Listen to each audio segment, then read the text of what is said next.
Jama'a, a yau mun zo muku da hanya ne guda biyu wanda za ka iya hana wayanka yin slow ko kuma hooking yayin da application suka yawa a ciki. Da fari za ka nemi inda setting na cikin wayanka yake. Da zaran ka samu setting na cikin wayanka kamar yadda kuke gani, sai kai locating inda storage din wayan yake. Kana shiga storage zai baka wasu option kamar haka, sai kai locating preferred install location. Kana locating wannan preferred install location, zaka shiga shi ma zai baka zabi guda uku.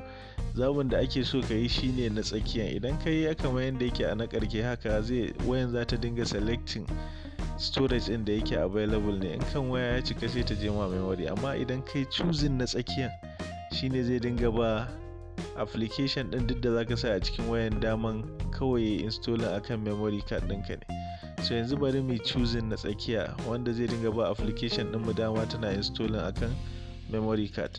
So da zaran ka yi haka, ka gama da hanya na farko. To a yanzu da application din da ka sa a cikin wayanka zai tafi memory ne direct. Sai dai application din da suka kasance a cikin wayanka tun kan ka canza wannan setup din, su kuma ya kake komawa da su kan memory. Bari mu je mu locating inda application yake, sai mu shiga mu gani. Kana yin locating da application yake kamar yadda kuke gani haka, ka shiga. Yanzu zaka zaɓi kowane irin application da kake so wanda kaga ya cima memory da yawa. So sai ka je kana zaɓen application ɗin, kawai zaka yi clicking akai ne. Bari mu shiga cikin wannan application ɗin Wally. Kana shiga ga wani option nan zai baka wanda zai ce kai moving duk wasu data ɗin application ɗin zuwa memory card. Kana yi za ka dan bashi lokaci kankani, yana gamawa shikenan yanzu application din ya dawo yana aiki ne da memory ba kan wayanka ba.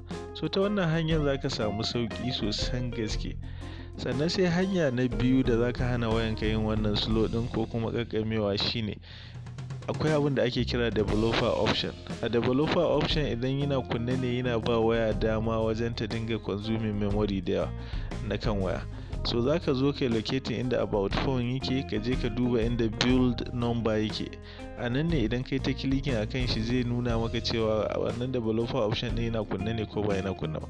Kamar yadda kuke gani namu gashi mun zo mu yi locating kuma ya nuna mana developer option ne yana kunne. Sai mu koma cikin memory card, mu koma cikin setting din waya din mu. Muna komawa cikin setup na waya, zai ba mu dama mu ga inda setup din yake. Daga nan sai mu kashe. Da zaran mun kashe ga nan kun ga komai ne yanzu bai aiki. Da ya wayan mu ya dawo tamkar sabuwa, za ta daina kakkamewa sannan kuma za ta daina yin slow yayin da muke aiki. Wannan shi ya kawo mu karken bidiyon mu na yau. Da fatan an ji daɗin wannan bidiyo da muka kawo. Wanda bai mana subscription ba, ya taimaka ya je daga ƙasa ya danna subscribe, kana da ƙararrawar sanarwa, saboda hakan ne kawai zai sa mu dinga sanar da shi duk sanda bidiyon mu ya fita sabo. Mun gode.